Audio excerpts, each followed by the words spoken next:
Hello बच्चों, स्वागत है आपका हिंदी की पाठशाला में।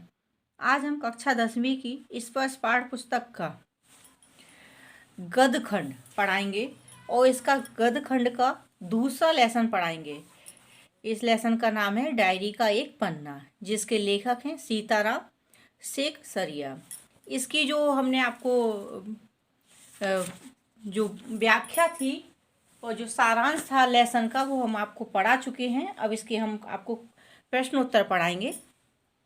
तो सबसे पहले इसमें हम आपको मौखिक प्रश्न पढ़ाते हैं। प्रश्न नंबर 1, कलकत्ता वासियों के लिए 26 जनवरी 1931 का दिन क्यों महत्वपूर्ण था।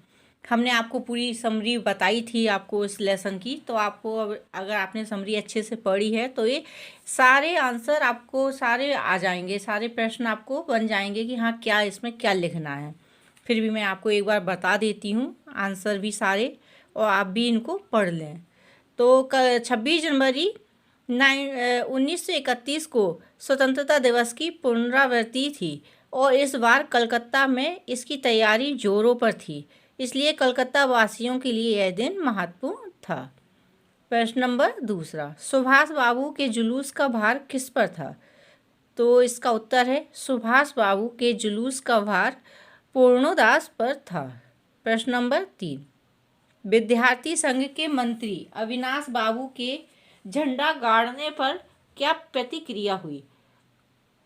इसका उत्तर है बंगाल प्रांतीय विद्यार्थी संघ के मंत्री अविनाश बाबू ने जैसे ही झंडा गाड़ा, पुलिस ने उन्हें पकड़ लिया और लोगों पर लाठियां चलाईं।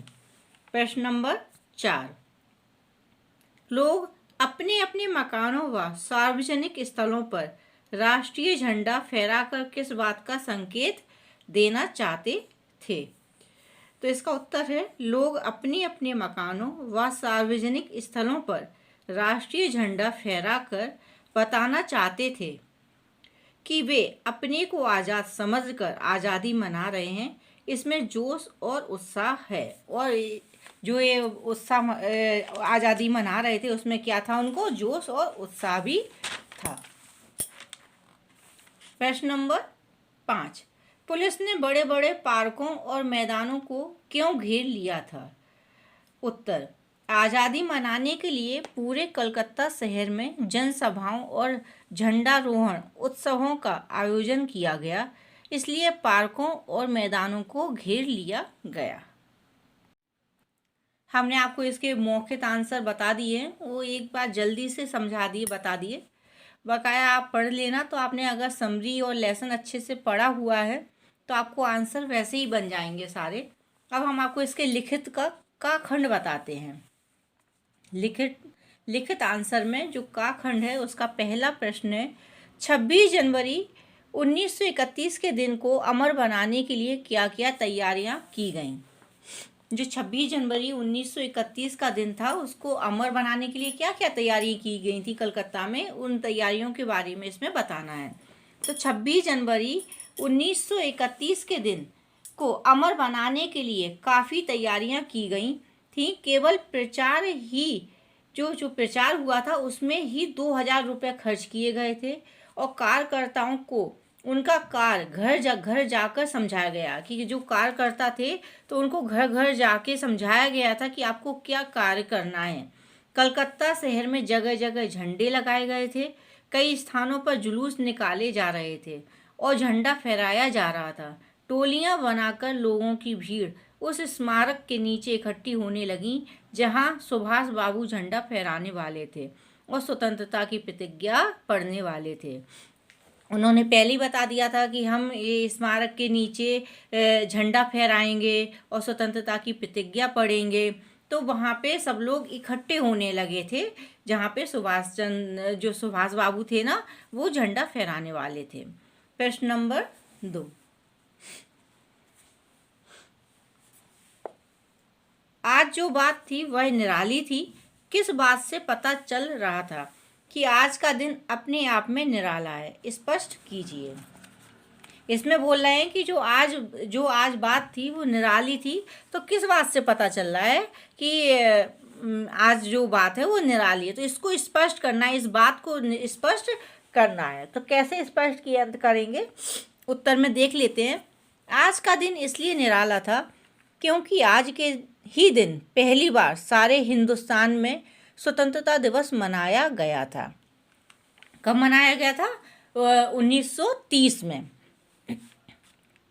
26 जनवरी 1930 को पहली बार स्वतंत्रता दिवस मनाया गया था और इस साल भी फिर से वही दोहराया जाना था। सभी मकानों पर हमारा राष्ट्रीय झंडा फहरा रहा था और बहुत से मकान तो इस तरह सजाए गए थे जैसे हमें स्वतंत्रता मिल गई हो।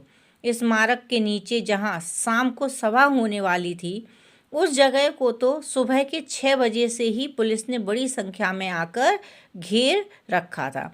क्यों घेर रखा था? क्योंकि यहाँ वो स्वतंत्रता मिल गई हो, ऐसे वो अपना मना रहे थे राष्ट्रीय त्यौहार की तरह से। लेकिन यहाँ पे पुलिसों ने, जहाँ पे जिस स्मारक के नीचे उनको झंडा फहराना था, वहाँ उन्होंने सुबह से ही पुलिस को खड़ा कर रखा था, जिससे वहाँ पे लोग बाग ना इकट्ठे हो पाए। इतना सब कुछ होने के बावजूद भी कई जगह पर तो सुबह ही लोगों ने झंडे फहरा दिए थे। स्त्रियां अपनी तैयारियों में लगी हुई थीं। अलग अलग जगहों से स्त्रियां अपना जुलूस निकालने और सही जगह पर पहुंचने की कोशिश में लगी हुई थी। इसमें इस जो जुलूस निकाला जा रहा था, इसमें स्त्रियों का भी बहुत बड़ा हाथ था। इस बहुत बड़ी संख्या में स्त्रियां भी बाहर निकली थीं और उन्होंने भी जुलूस निकाला था। प्रश्न नंबर 3, पुलिस कमिश्नर के नोटिस और काउंसिल के नोटिस में क्या अंतर है? देखो, जब ये स्वतंत्रता दिवस का दिन मनाया जा रहा था तो उसमें 2 नोटिस निकले थे। एक तो पुलिस कमिश्नर ने निकाला था कि किसी भी तरह की कोई सभा ना हो, तो उन्होंने कई धाराओं में नोटिस निकाल दिया था कि सब लोग इकट्ठे ना हो, ऐसा ना हो, जुलूस ना निकले, झंडा ना फहराए। और एक जुलूस निकाला था जो अपने काउंसिल की ओर से नोटिस निकाला गया था कि हमें 4:24 पर इस स्मारक के नीचे झंडा फहराना है और प्रतिज्ञा पढ़ना है, जो स्वतंत्रता की प्रतिज्ञा है उसको पढ़ना है। तो 2 जुलूस थे और दोनों ही विरोधी थे, अलग अलग थे जो नोटिस थे। हम आपको उत्तर में समझा देते हैं। पुलिस कमिश्नर ने नोटिस निकाला था कि आमुक आमुक धारा के अनुसार कोई सभा नहीं हो सकती। यदि कोई सभा में जाता है तो उसे दोषी समझा जाएगा। काउंसिल की ओर से नोटिस निकला था कि स्मारक के नीचे ठीक 4:24 पर झंडा फहराया जाएगा तथा स्वतंत्रता की प्रतिज्ञा पढ़ी जाएगी। सर्वसाधारण की उपस्थिति होनी चाहिए। ये भी बोल दिया था कि सभी लोगों की वहाँ उपस्थिति होना चाहिए। इस तरह के दोनों जो नोटिस थे वो एक दूसरे के विरुद्ध थे। प्रश्न नंबर 4, धर्मतल्ले के मोड़ पर आकर जुलूस क्यों टूट गया? कलकत्ता में एक जगह थी धर्मतल्ले, तो वो बता रहे हैं कि जो जुलूस आ रहा था वो धर्मतल्ले के मोड़ पर आकर क्यों टूट गया। तो इसका उत्तर हम देख लेते हैं। जब सुभाष बाबू को गिरफ्तार करके पुलिस ले गई तो स्त्रियां जुलूस बनाकर जेल की ओर चल पड़ी, परंतु पुलिस की लाठियों ने कुछ को घायल कर दिया, कुछ को पुलिस गिरफ्तार करके ले गई और बची हुई स्त्रियां पहले तो वहीं धर्मतल्ले के मोड़ पर ही बैठ गईं और बाद में उन्हें पुलिस पकड़कर ले गई। इस कारण धर्मतल्ले पर आकर जुलूस टूट गया। प्रश्न नंबर 5, डॉक्टर दास गुप्ता जुलूस में घायल लोगों की देखरेख तो कर ही रहे थे, उनके फोटो भी उतरवा रहे थे। उन लोगों की फोटो खिंचवाने की क्या वजह हो सकती है, स्पष्ट कीजिए। जो जुलूस निकल रहा था उसमें जो पुलिस वालों ने जो उनको लाठियां मारी थी लोग वालों को, जो स्त्रियां थीं, पुरुष थे, उनको, तो जब वो घायल हो गए थे, वो जाके जब डॉक्टर दास गुप्ता उनका जो इलाज कर रहे थे, उनकी देखभाल कर रहे थे, तो वो साथ में फोटो भी निकलवा रहे थे। क्यों? तो ये स्पष्ट करना है, हम आपको बता देते हैं इसका उत्तर भी। डॉक्टर दास गुप्ता जुलूस में घायल लोगों की देख रेख तो करा ही रहे थे, उनके फोटो भी उतरवा रहे थे। उन लोगों की फोटो खिंचवाने की 2 वजह हो सकती थी। 2 वजह बताई हैं कि 2 वजह हो सकती थी। एक तो यह है कि अंग्रेजों के अत्याचारों का खुलासा किया जा सकता था, कि अंग्रेज़ों ने देखो कितना अत्याचार किया है, उन्होंने स्त्रियों को भी नहीं देखा, औरतों को भी नहीं छोड़ा और उनको भी मारा है। कि वो क्या खुलासा करना चाहते थे कि अंग्रेज़ों की अत्याचारों का खुलासा करना चाहते कि किस तरह उन्होंने औरतों तक को नहीं छोड़ा। और दूसरी वजह क्या थी? दूसरी वजह ये हो सकती थी कि बंगाल या कलकत्ता पर जो कलंक था कि वहाँ स्वतंत्रता के लिए कोई काम नहीं हो रहा है। क्या बोलते थे सब कलकत्ता के लिए, बंगाल के लिए, कि यहाँ स्वतंत्रता के लिए कोई भी काम नहीं हो रहा है, यहाँ कोई कुछ नहीं कर रहा है। तो इस कलंक को भी कुछ हद तक धोया जा सके और साबित किया जा सके कि वहाँ भी बहुत काम हो रहा है। लिखित का खंड हमने आपको पढ़ा दिया है प्रश्नोत्तर। अब लिखित का खा खंड है, तो इसके भी हम आपको प्रश्नोत्तर समझा देते हैं, पढ़ा देते हैं। इसका पहला प्रश्न है, सुभाष बाबू के जुलूस में स्त्री समाज की क्या भूमिका थी? तो सुभाष बाबू, ठीक है, कि जो सुभाष बाबू का जो जुलूस था उसमें स्त्री समाज की क्या भूमिका थी यह बताना है मैंने। सुभाष बाबू के जुलूस में स्त्रियां समाज की बहुत महत्वपूर्ण भूमिका थी। स्त्रियों ने बहुत तैयारियां की थी। अलग अलग जगहों से स्त्रियां अपना जुलूस निकालने और सही जगह पर पहुंचने की कोशिश में लगी हुई थीं। स्मारक के नीचे सीढ़ियों पर स्त्रियां झंडा फहरा रही थीं और स्वतंत्रता की प्रतिज्ञा पढ़ रही थीं। जिस समय वो सुभाष बाबू आ रहे थे, पुलिस वालों ने उनको रोक लिया था, वो स्मारक के पास नहीं जाने दे रहे थे। उस समय क्या हुआ था, स्त्रियां वहां पहुंच गई थीं और उन्होंने झंडा फहराया था और स्वतंत्रता की प्रतिज्ञा पढ़ी थी। स्त्रियां बहुत अधिक संख्या में आई हुई थीं। सुभाष बाबू की गिरफ्तारी के कुछ देर बाद ही स्त्रियां वहां से जनसमूह बनाकर आगे बढ़ने लगीं। धर्मतल्ले के मोड़ पर आते आते जुलूस टूट गया और लगभग 50 से 60 स्त्रियां वहीं मोड़ पर बैठ गईं। उन स्त्रियों को लाल बाजार ले जाया गया। मदालसा को भी गिरफ्तार किया गया। जो धर्मतल्ले पे जब जो जुलूस टूट गया था ना, तो उसमें वहीं पे कई लड़कियां और स्त्रियां ऐसी थीं 50 से 60 जो वहीं बैठ गई थीं, और लेकिन पुलिस वालों ने उनको भी लाल बाजार ले गए, उनको भी गिरफ्तार कर लिया था। मदालसा को भी गिरफ्तार किया था। उसके बाद मालूम हुआ, किससे? मदालसा से पता चला कि उसको थाने में मारा भी गया था। सब मिलाकर 105 स्त्रियों को गिरफ्तार किया गया था। ये बहुत बड़ी संख्या होती है स्त्रियों की कि पहली बार सभा में इतनी स्त्रियां बाहर निकल के उन्होंने जुलूस निकाला था और इतनी बड़ी संख्या में वो गिरफ्तार भी हुई थी।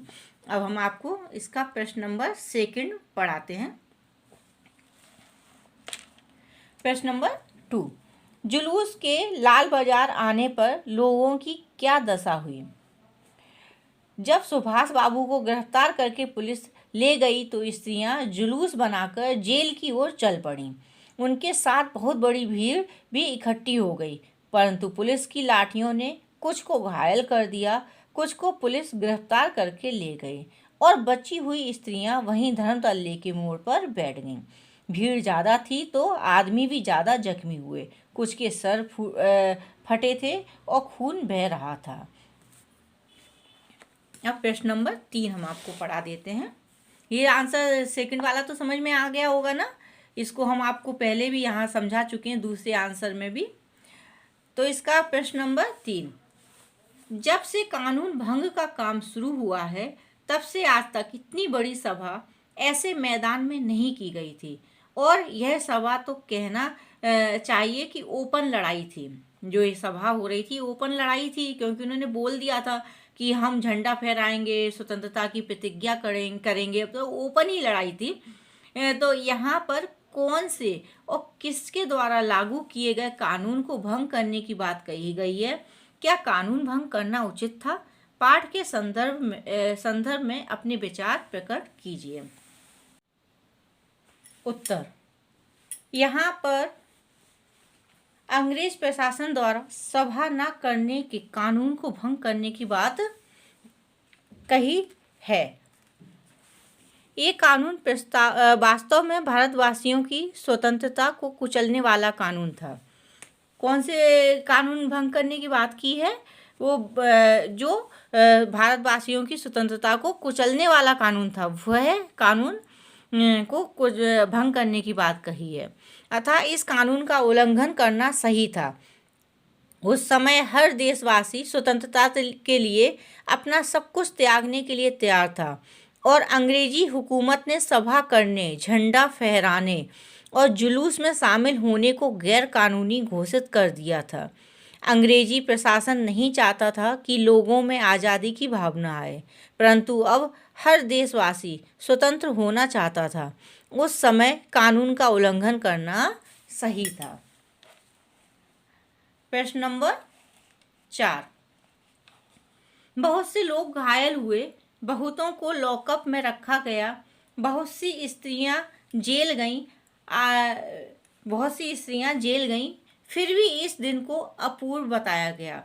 आपके विचार से यह सब अपूर्व क्यों है? अपने शब्दों में लिखिए। इसका उत्तर है, सुभाष बाबू के नेतृत्व में कलकत्ता में लोगों ने स्वतंत्रता दिवस मनाने की ऐसी तैयारियां की थीं जैसी आज से पहले कभी नहीं हुई थी। पुलिस कमिश्नर ने नोटिस निकाला था कि कोई भी सभा नहीं की जाएगी यदि और ना कोई सभा में जाएगा, और यदि सभा की जाती है और उसमें कोई जाता है तो उसे को दोषी समझा जाएगा। परंतु लोगों ने इसकी कोई भी परवाह नहीं की। जो लोग बाग थे उन्होंने इस बात की कोई परवाह नहीं की और अपनी तैयारियों में लगे रहे। पुलिस की लाठियों से कई लोग घायल हुए, कई लोगों को गिरफ्तार किया गया, स्त्रियों पर भी बहुत अत्याचार हुए। इतिहास में कभी इतनी स्त्रियों को एक साथ गिरफ्तार नहीं किया गया था। इन्हीं बातों के कारण इस दिन को अपूर्व बताया गया है। लिखित प्रश्न उत्तर में हमने का खंड पढ़ लिया, खा खंड पढ़ लिया, अब आखिरी है गा खंड। तो हम इस गा खंड के भी आपको आंसर बता देते हैं। इसका पहला प्रश्न है, आज तो जो कुछ हुआ वह अपूर्व हुआ है। बंगाल के नाम या कलकत्ता के नाम पर कलंक था कि यहाँ काम नहीं हो रहा है, वह आज बहुत अंश में धुल गया है। तो इसका आंसर हम आपको समझा देते हैं, पढ़ा देते हैं। उत्तर, हजारों स्त्री पुरुषों ने जुलूस में भाग लिया, आज़ादी की सालगिरह मनाने के लिए बिना किसी डर के प्रदर्शन किया। पुलिस के बनाए कानून की, जुलूस आदि गैर कानूनी कार्य आदि की भी परवाह नहीं की। पुलिस की लाठी चार्ज होने पर भी लोग घायल हो गए, खून बहने लगा, परंतु लोगों में जोश की कोई कमी नहीं थी। बंगाल के लिए कहा जाता था कि स्वतंत्रता के लिए बहुत ज़्यादा योगदान नहीं दिया जा रहा है। आज की स्थिति को देखकर उन पर से यह कलंक मिट गया था। इसका प्रश्न नंबर दूसरा भी हम देख लेते हैं। खुला चैलेंज देकर ऐसी सभा पहले नहीं की गई थी। एकदम खुला चैलेंज ही था कि उन्होंने बोल दिया था कि हम इतने बजे ऐसे आके झंडा फहराएंगे, प्रतिज्ञा पढ़ेंगे। तो ये और उन्होंने भी उस तरफ से भी उन्होंने नोटिस निकाल दिया था कि भाई कोई भी बाहर निकलेगा या जुलूस में शामिल होगा तो उन पे ऐसी ऐसी धाराएं और उनको गैर कानूनी माना जाएगा, ऐसा। तो ये खुला चैलेंज था। तो उत्तर देख लेते हैं। पुलिस ने कोई प्रदर्शन ना हो इसके लिए कानून निकाला कि कोई जुलूस आदि आयोजित नहीं होगा, परंतु सुभाष बाबू की अध्यक्षता में कौंसिल ने नोटिस निकाला था कि ठीक 4:24 पर मॉन्यूमेंट के नीचे झंडा फहराया जाएगा और स्वतंत्रता की प्रतिज्ञा पढ़ी जाएगी। सभी को इसके लिए आमंत्रित किया गया। खूब प्रचार भी हुआ, सारे कलकत्ते में झंडे फहराए गए थे। सरकार और आम जनता में खुली लड़ाई थी। देखो, हमने आपको ये लेसन तो पढ़ा दिया। आज यहाँ इसे जो आपका गद्य खंड है ना, इसका सेकंड लेसन कंप्लीट हो गया है। इसकी हमने आपको समरी समझा दी इस लेसन की आज हमने आपको प्रश्नोत्तर समझा दिए। तो मुझे पूरा यकीन है कि आपको ये लेसन बहुत अच्छे से समझ में आ गया होगा। और अगर आपको कुछ भी समझने में परेशानी आ रही है, कुछ भी नहीं आ रहा है, तो कमेंट सेक्शन में अपने डाउट लिख दीजिए। हाँ, लाइक, सब्सक्राइब और कमेंट ज़रूर करें और कमेंट करके बताइए कि आपको यह वीडियो कैसा लगा। हम वापस मिलेंगे अपने दूसरे वीडियो के साथ। धन्यवाद, बाय बाय, टेक केयर।